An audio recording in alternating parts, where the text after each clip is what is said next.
सभापति महोदय, माननीय श्रम मंत्री जी ने जो श्रमिक संघ संशोधन विधेयक प्रस्तुत किया है, मैं उसका पुरजोर समर्थन करता हूँ। जैसा मंत्री जी ने अभी बताया कि लंबे विचार विमर्श के बाद श्रमिक संगठनों के रजिस्ट्रेशन से संबंधित जो व्यवसाय संघ अधिनियम है, उसकी लगभग 6-7 धाराओं में संशोधन का प्रावधान किया गया है। श्रम संगठनों का व्यवस्थित और व्यावहारिक होना बहुत आवश्यक है। हम सब अनुभव कर रहे हैं, देख रहे हैं कि इस देश में श्रमिकों के हित में श्रम संगठनों का महत्व है। देश की आज़ादी के पहले से और देश की आज़ादी के बाद बहुत सारे श्रम संगठनों ने देश हित और उद्योग हित को सर्वोपरि मानकर अपने श्रम संगठन चलाए, लेकिन बहुत सारे संगठन ऐसे रहे हैं जिन्होंने केवल अपना ही हित देखा है। उद्योगों का, देश का हित नहीं देखा। आज जो हम इस देश का वातावरण देख रहे हैं, औद्योगिक मंदी है, श्रमिक असंतोष है, इन सब बातों पर भिन्न भिन्न प्रकार के और भिन्न भिन्न नीतियों से काम करने वाले श्रम संगठनों का सहयोग रहा है। वे उसमें भागीदार रहे हैं। यह जो संशोधन लाया गया है, यह श्रमिक संगठनों के हित में है और जो वास्तव में काम करने वाले श्रमिक हैं, उनके अत्यधिक हित में है।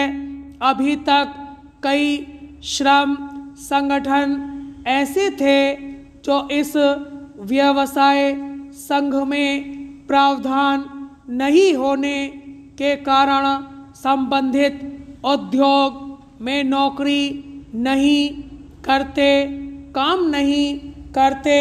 उनका उससे कोई लेना देना नहीं है।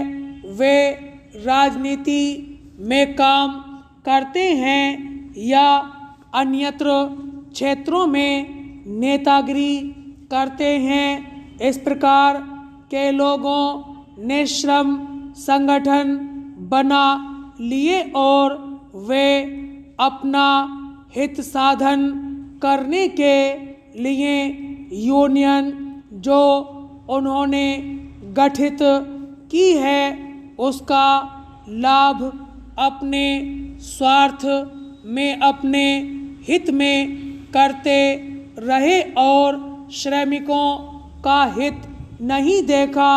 इतना ही नहीं, जो वास्तविक श्रमिक जिस संस्थान का काम करते हैं, उनकी समस्याओं की ओर उन्होंने ध्यान नहीं दिया और भिन्न भिन्न प्रकार से अवैधानिक तरीके से आंदोलनात्मक कदम उठाते रहे। उससे वास्तव में उन श्रम संगठनों और श्रमिकों को तो हानि हुई ही, उद्योग को भी साथ में हानि हुई और कुछ लोग इस कानून का या इस योजना का दुरुपयोग करते रहे। इसमें जो संशोधन किया गया है वह धारा 5 में ऐसा संशोधन है कि पहले कोई भी बाहरी व्यक्ति मिलकर 7 या 7 से अधिक पदाधिकारी बन जाते थे और पंजीयन कराने के लिए रजिस्ट्रार के यहाँ आवेदन कर देते थे और उनका रजिस्ट्रेशन हो जाता था। महोदय, इस आधार पर मैं कह सकता हूँ कि सरकार ने श्रमिकों के हित में कानून बनाया है, श्रमिकों के हित संरक्षण के लिए विचार किया है और जो इस प्रकार की आलोचना करते हैं उन्होंने तो इस देश में श्रमिक संगठनों को नेस्त नाबूद कर दिया। इतना ही नहीं, क्षेत्र की राष्ट्रीयकरण की मांग करते करते इस देश में औद्योगिक मंदी का उन्होंने वातावरण बना दिया। इसलिए मैं माननीय श्रम मंत्री जी से निवेदन करना चाहूँगा कि वे और हम दोनों ही एक ही भारतीय मजदूर संघ में काम करते रहे हैं और मैं इस सदन को जानकारी देना चाहता हूं कि मेरे सांसद तो वे हैं, मैं इनके क्षेत्र में ही रहता हूं, मैं अन्यत्र क्षेत्र से चुनाव लड़ता हूं और मेरे अग्रज वे हैं भारतीय मजदूर संघ में मैंने और इन्होंने काम किया है और यही एकमात्र ऐसी संस्था है और मैं कहूँगा कि इनके विचारों को इस देश में लागू किया जाना चाहिए। हमारा सिद्धांत है कि उद्योगों का श्रमिकीकरण होना चाहिए, अर्थात उद्योगों में प्रबंधन में श्रमिकों की भागीदारी होनी चाहिए। प्रबंधन में भागीदारी नहीं होने के कारण प्रबंधक मनमर्जी तरीके से निर्णय लेता है, मजदूर पसीना बहाता है, मालिक पैसा लगाता है, एक का पसीना और दूसरे की पूंजी लगती है, तब दोनों मिलकर कोई कार्य करते हैं और जो उत्पादन होता है तो उसका लाभ दोनों को मिलता है। इसलिए औद्योगिक व्यवस्था में प्रबंधन में श्रमिकों की भागीदारी होनी चाहिए। उद्योगों का राष्ट्रीयकरण करने की आवश्यकता नहीं है। वास्तव में श्रमिकों का राष्ट्रीयकरण करो और श्रमिकों का राष्ट्रीयकरण करने से मेरा आशय यह है, श्रमिक देशभक्त होने चाहिए। अगर श्रमिक देशभक्त होंगे तो उद्योगों का भी फायदा होगा और देश का भी फायदा होगा।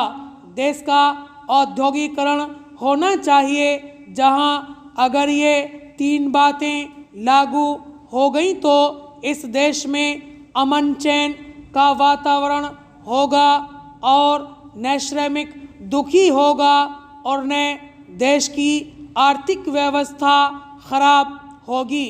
इस दिशा में सरकार अग्रसर हो रही है। सरकार ने जो श्रम आयोग बनाया है, श्रम आयोग में जो भी निर्णय लिए जाएं और जो भी कानून बने उनमें इन सब बातों का समावेश किया जाना चाहिए।